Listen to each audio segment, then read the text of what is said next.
Morning students, हम लोग new chapter start कर रहे हैं, light, reflection and diffraction. Light आप पहले भी पढ़ चुके हैं। लाइट एक तरह के फॉर्म ऑफ एनर्जी है। Light is a form of energy and the light is needed to see things around us. ठीक है, बिना लाइट के आप कोई भी चीज़ को देख नहीं सकते हैं। Light enable us to see object from which it comes और from which it is reflected. Luminous object आपको मालूम है, वो सारे ऑब्जेक्ट जिनके पास अपनी लाइट होती हैं, वो लाइट को एमिट करते हैं, उसको लुमिनियस ऑब्जेक्ट्स कहते हैं। The object which emit their own light are called luminous object. Sun, electric bulb, electric tubelight, LED bulb. ठीक है। नॉन लुमिनियस ऑब्जेक्ट वो हैं जिनकी अपनी लाइट नहीं होती हैं। ठीक है, उनमें वो रिफ्लेक्ट के द्वारा लाइट हमें प्राप्त होता है उनके द्वारा। So the objects which do not emit light themselves but only reflect the light which falls on them are called non-luminous objects. Fan, flower, fan के पास लाइट तो है नहीं, ठीक है, कहीं से लाइट आई और रिफ्लेक्ट होकर हमारी आंखों पड़ी। फ्लावर, टेबल, चेयर, मिरर, ये सब नॉन ल्यूमिनियस ऑब्जेक्ट्स, इनकी अपनी कोई लाइट नहीं है। नेचर ऑफ लाइट, लाइट एक इलेक्ट्रोमैग्नेटिक वेव्स है। लाइट की स्पीड होती है 3 × 10⁸ मीटर पर सेकेंड। फिर आते हैं हम लोग नेक्स्ट कॉन्सेप्ट को, लाइट वेव्स। देखिए, साउंड वेव को एक जगह से दूसरी जगह जाने के लिए मीडियम चाहिए, बिना मीडियम के साउंड वेव ट्रैवल नहीं करेगा। लेकिन लाइट वेव को एक जगह से दूसरी जगह जाने के लिए कोई भी मीडियम नहीं चाहिए। Light wave do not required medium to propagate from one place to another place. Light is composed of particle which travel in a straight line. Light जो है स्ट्रेट लाइन में ट्रैवल करता है, ठीक है, और वो पार्टिकल से बना होता है। उस पार्टिकल का नाम फोटॉन होता है, ठीक है, वो आपका सिलेबस में ऐसे है नहीं। लाइट के बाद ड्यूअल नेचर होता है। Light has a dual nature, मतलब उसको हम लोग पार्टिकल नेचर भी कहते हैं और वेव नेचर भी कहते हैं। पार्टिकल में फोटॉन, वेव नेचर, ये अभी आप क्लास 12th में आगे पढ़ेंगे। तो आपको बस ये जानना है कि लाइट का ड्यूअल नेचर होता है, वो पार्टिकल भी है और वेव भी है। अब आते हैं रिफ्लेक्शन। देखिए, हमने एक बनाया है, एक मिरर है, इस पर एक लाइट फॉल कर रहा है, ठीक है, और ये लाइट रिफ्लेक्ट कर रहा है। तो mirror reflects the light falling on it. तो मिरर का काम क्या है? लाइट को रिफ्लेक्ट करना। अब आते हैं आगे एक्स्ट्रा।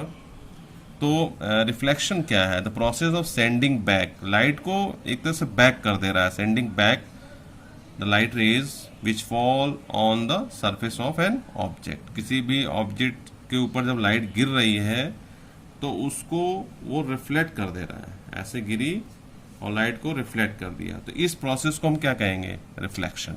फिर से आप देखिए, the process of sending back the light rays which fall on the surface of an object is called reflection of light. ठीक है। अब लाइट जो है वो ज़्यादा किस पर रिफ्लेक्शन होगा? जो सरफेस पॉलिश्ड होगा, ठीक है, जो नीचे की तरफ से पॉलिश किया रहेगा सिल्वर से, तो उस पर लाइट रिफ्लेक्शन होगा। जैसे मिरर है, मिरर पे अच्छा होगा रिफ्लेक्शन। अब इस टेबल पे रिफ्लेक्शन उतना अच्छा नहीं होगा। क्यों? क्योंकि ये पॉलिश नहीं है, पॉलिश सरफेस नहीं है, ठीक है, क्लियर। तो मिरर पे अच्छा होगा क्योंकि वो पॉलिश सरफेस है। अब सिल्वर मेटल जो है वो बेस्ट रिफ्लेक्टर ऑफ लाइट है। रे क्या होता है? Ray of light is the straight line along which light travel. रे वह रे एक लाइट है जो स्ट्रेट लाइन की तरफ चलता है, ठीक है, clear. Ray of light is the straight line along which light travels. Beam of light क्या? जो बंडल ऑफ लाइट रेज है, उसको हम बीम ऑफ लाइट कहते हैं, ठीक है। अब आइए प्लेन मिरर। प्लेन मिरर को पता ही है, फ्रंट साइड जो होता है वो प्लेन मिरर कहलाएगा, फ्रंट साइड प्लेन मिरर का। ये बैक साइड है जो सिल्वर से पॉलिश किया रहता है, silver coating on glass sheet covered by red paint, उस पर रेड पेंट भी लगाया रहता है, ठीक है।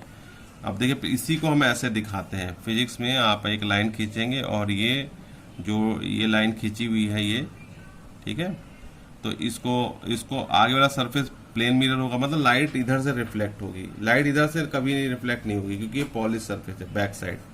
तो ये बैक साइड को दिखा रहा है, ये इसके फ्रंट साइड को दिखा रहा है। Ordinary mirrors are made by deposition of a thin layer of silver metal on the back side. पीछे के साइड में हम डिपोजिशन कर देते हैं, ठीक है, किसका? सिल्वर का, मेटल का, ताकि वो एक रिफ्लेक्टर बन जाए। अगर ये नहीं रहेगा तो लाइट पास हो जाएगी, इसीलिए हम इसको पॉलिश कर देते हैं कि लाइट यहाँ से आया और रिफ्लेक्ट हो जाए। ये भी आपको समझ में आ गया होगा। अब आइए इंसिडेंट रे क्या है। तो देखिए किसी भी लाइट रेज जो मिरर पे फॉल करता है उसको हम इंसिडेंट रे कहते हैं। पॉइंट ऑफ इंसिडेंस, जहां पर इंसिडेंट रे फॉल करता है उस पॉइंट को हम पॉइंट ऑफ इंसिडेंस कहते हैं। रिफ्लेक्टेड रे, जो लाइट जो बैक हो जाता है, इंसिडेंट रे जब मिरर से टकराता है उसके बाद वो जो बैक हो जाएगा उसको हम बोलेंगे रिफ्लेक्टेड रे। नॉर्मल या मिरर सरफेस के परपेंडिकुलर लाइन को कहते हैं at the point of incidence. Angle of incidence, यह एंगल है incident ray with the normal at the point of incidence. Angle of reflection, it is the angle made by the reflected ray. ठीक है, figure से clear हो जाएगा। ये figure हमने बना रखा है इसमें। तो जैसे देखिए ये इंसिडेंट लाइट है, ये रिफ्लेक्टेड लाइट है, ये नॉर्मल है, ये एंगल आई है, ये एंगल आर है, ये पॉइंट ऑफ इंसिडेंस है। ठीक है।